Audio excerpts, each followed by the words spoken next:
So we're going to do a simple animation here, and you'll notice now I've actually got it out to 100 frames. I just click this in here and change this to 100.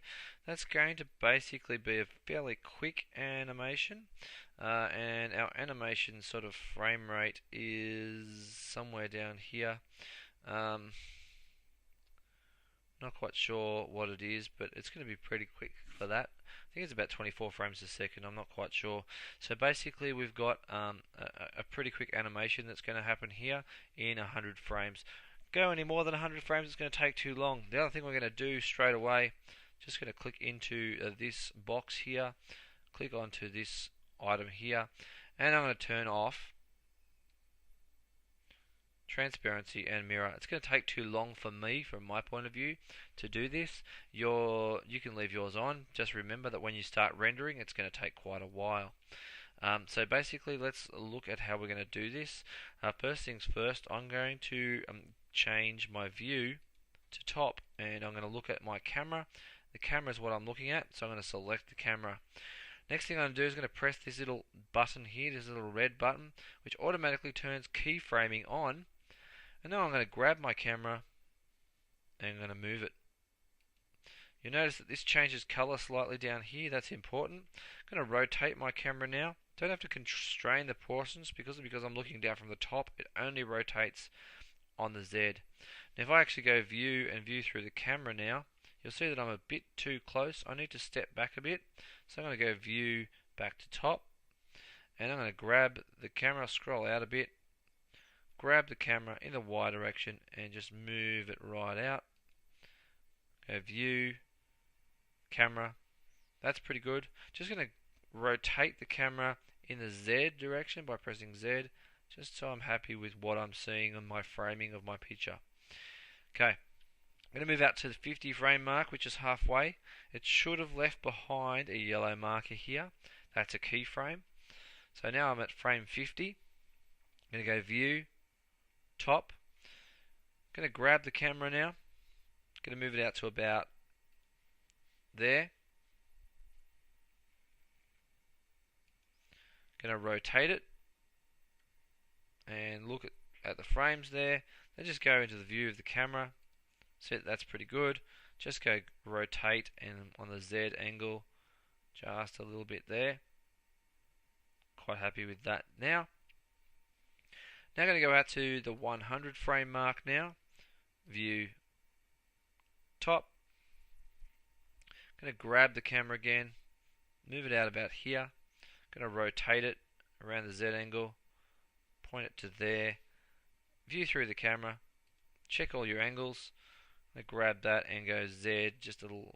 I'm going to rotate that, in the Z direction just a little bit. There. And now if I should scroll through, I should see what we're going to see there is a bit of an animation there. So you can see there it's going to be a sort of like that sort of effect happening. Okay, before I render this to animation, I just want to go to my camera and change a few settings. If I render it to PNG, it's going to save me 100 photos or 100 images. Don't want to render it to PNG. H.264 is a pretty good choice.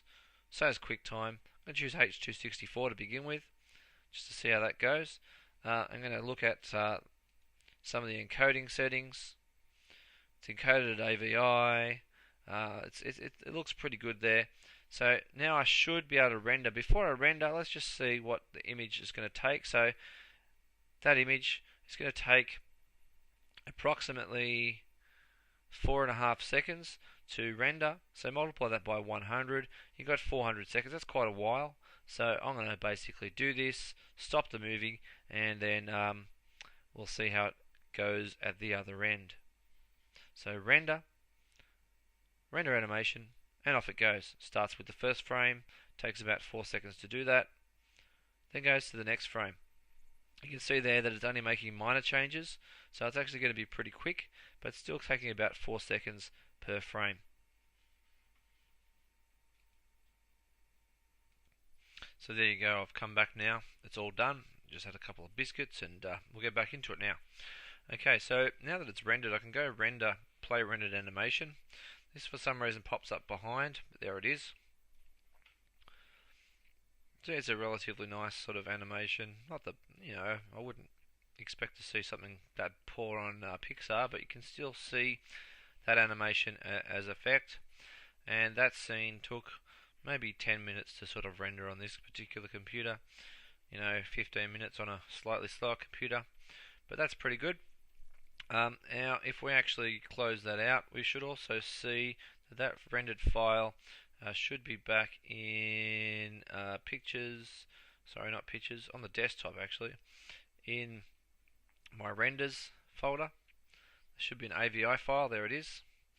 2.8 megabytes of AVI file. Open that up and press on play, and there's the same one, nicely rendered in the same thing. So you've basically got the same rendered file there as an AVI file. You can also put it out to any of the other formats. AVI works for me. So basically we've got that rendered out. If you want to render more, you can certainly increase the frames. If you want to animate the object, claim back to here, back to 3D view. Because we've got this turned on, you could also basically make it so that, for example, the monkey head, it moves. I'll just grab it and just move it just a little bit so that it has a keyframe there, and then we move along to here. We can grab that keyframe, grab that monkey head and move it up, and we can rotate it in the Z direction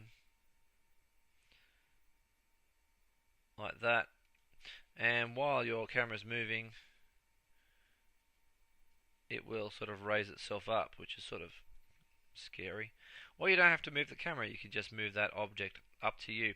So you can animate objects, you can move lights, you can move the camera. Turning lights up and down in terms of intensity, that's a bit more tricky. But basically, you've got the basics of some simple object animation in Blender in the first project.